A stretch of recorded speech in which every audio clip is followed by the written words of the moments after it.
Sir Shiva అంటే వీడే sir. Sir ఏమైంది సార్? నన్నెందుకు అరెస్ట్ చేశారు? ఏంటి శివ కంగారు పడుతున్నావు? నిజం తెలిసిపోయినందుక లేక నువ్వు దొరికిపోయినందుక? మీరు ఏం మాట్లాడుతున్నారో నాకు అర్థం కావట్లేదు సార్. నేను దొరికిపోవడం ఏంటి సార్? ఏంటి శివ డ్రామాలు వేస్తున్నావా? నిజం ఒప్పుకో, స్వాతిని చంపింది నువ్వేగా? స్వాతిని నేను చంపడం ఏంటి సార్? అవును, నీకు తప్ప తనను చంపాల్సిన అవసరం ఎవరికుంది? తన వల్ల నీ ఉద్యోగం పోయిందన్న కోపంతో, తను నీకు దక్కలేదన్న బాధతో తనని ఒక పథకం ప్రకారం నువ్వే చంపావు, అంతేగా? ఒప్పుకో. మీరు ఏం మాట్లాడుతున్నారు సార్? ఎవరైనా ప్రేమించిన అమ్మాయిని చంపుకుంటారా సార్? ఏంటి శివ మళ్ళీ కొత్త నాటకమా? నాది నాటకం కాదు సార్, నిజం సార్. సార్ వీణ్ణి. నువ్వు ఆగు మల్లేష్. చూడు శివ, అసలే మర్డర్ కేసులో ఇరుక్కున్నావు, నిజం చెప్పు. అయినా స్వాతి నిన్ను ప్రేమించడం ఏంటి? సార్ నేను నిజమే చెప్తున్నాను సార్. స్వాతి నేను ప్రేమించుకున్నాం సార్. అసలు ఏం జరిగిందో క్లియర్గా చెప్పు. చెప్తాను సార్, చెప్తాను. స్వాతిని నేను మొదటిసారి చూసినప్పుడే ప్రేమించాను సార్. అప్పుడు ఏమైందంటే... సరే ఓకే రాజు. సార్ షాప్ చూసుకో, ఇప్పుడే వస్తాను. Okay sir.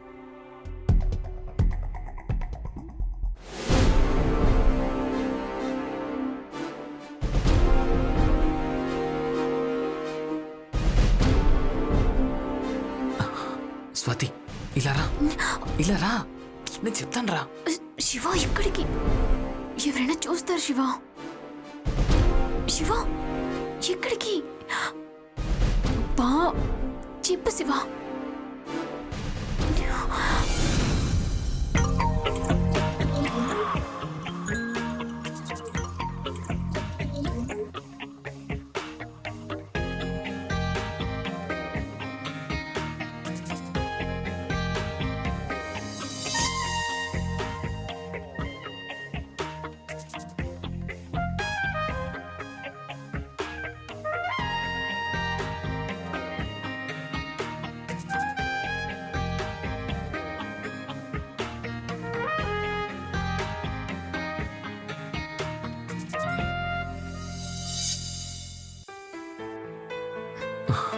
స్వాతి, మనం ఇలా కలవడం నాకు నచ్చట్లేదు.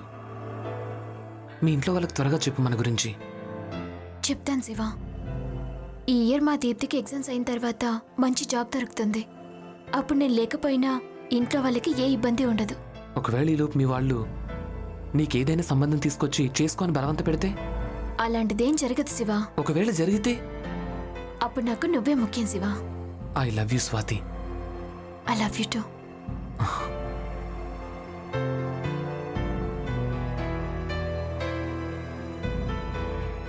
ఏ శివ, ప్లీజ్ ఇక్కడ స్వాతి, అందరూ ఉన్నారు, ప్లీజ్. చూస్తే ప్రమాదం. కాదు నాకు. నేను చెప్పేది విను.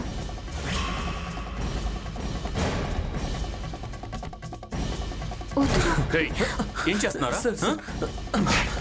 ఏం చేస్తున్నారు నువ్వు? అయ్యో, నా కాబోయే భార్యని చేయి పట్టుకుంటావా? ఎంత ధైర్యం రా నీకు?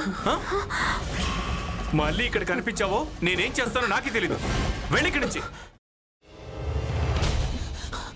నువ్వు ఇంకేమన్నా చెప్పాలా? ఇంకేమన్నా అబద్ధం చెప్పాలనుకుంటే చెప్పేయి. నేను చూడాలనుకుంటున్నాను నన్ను మోసం చేయడానికి నువ్వు ఎంత నీచానికి దిగజారగలవు అని. ఎందుకు ఆలియా, ఎందుకు నువ్వు ఇలా చేసావు? నీకు తెలుసు కదా నానమ్మ తర్వాత నీ ఒక్కదానిని కదా నేను పూర్తిగా నమ్మేది. ఏమన్నావు నువ్వు? ఈ మధ్య అన్నిటినీ మర్చిపోతున్నావా? అది చాలు. వాటిలో ఉన్న శక్తి విషయాన్ని గ్రహించి మనకు వివరిస్తాయి.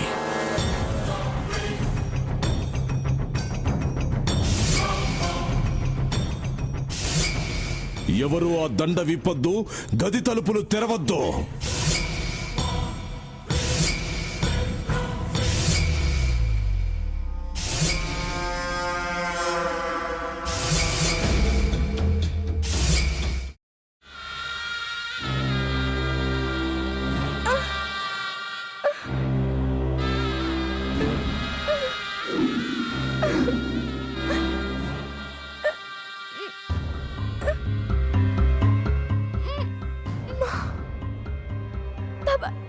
వద్దు బాబాయ్, నేను చేయొద్దు బాబాయ్, ప్లీజ్ బాబాయ్.